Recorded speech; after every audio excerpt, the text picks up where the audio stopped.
Blue jeans, white আর black shirt ফ্যাশনে এই পোশাকে এনে দেয় অন্যরকম একটা লুক। কখনো খেয়াল করেছেন জিন্স বলতেই কেন হতে হয় নীল? প্যান্ট, শার্ট, জ্যাকেট, টুপি যাই তৈরি হয়, জিন্স কাপড়ের রংটা কিন্তু থাকে ব্লু শেডের। কিন্তু কেন?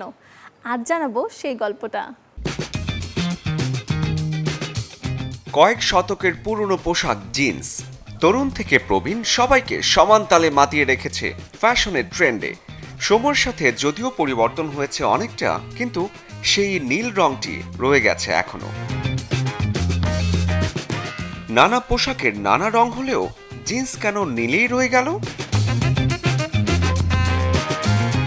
আধুনিক ফ্যাশনের অবিচ্ছেদ্য অংশ জিন্সের নীল রং কিন্তু নিছক কাকতালীয় নয়, বরং ঐতিহাসিক, সাংস্কৃতিক এবং মনস্তাত্ত্বিক মিশ্রণের ফলাফল। 19 শতকে ওয়ার্কার ড্রেস ছিল এই ডেনিম, আর ইন্ডিগো ফেরা গাছ থেকে যে নীল রং পাওয়া যেত তা ছিল খুবই সহজলভ্য।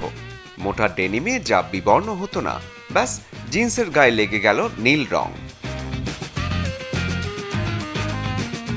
বিংশ শতাব্দীতে মার্কিন যুক্তরাষ্ট্রে যুব সমাজের প্রতিকূলতার প্রতীক হয়ে ওঠে এই নীল জিন্স, যা তারুণ্যের স্বাধীনতার প্রতিনিধি হিসেবে ব্যাপক সাড়া ফেলে। তখন অনেকটা রেবেল উইদাউট আ কজ চলচ্চিত্রের গল্পের মতো কাজ করে।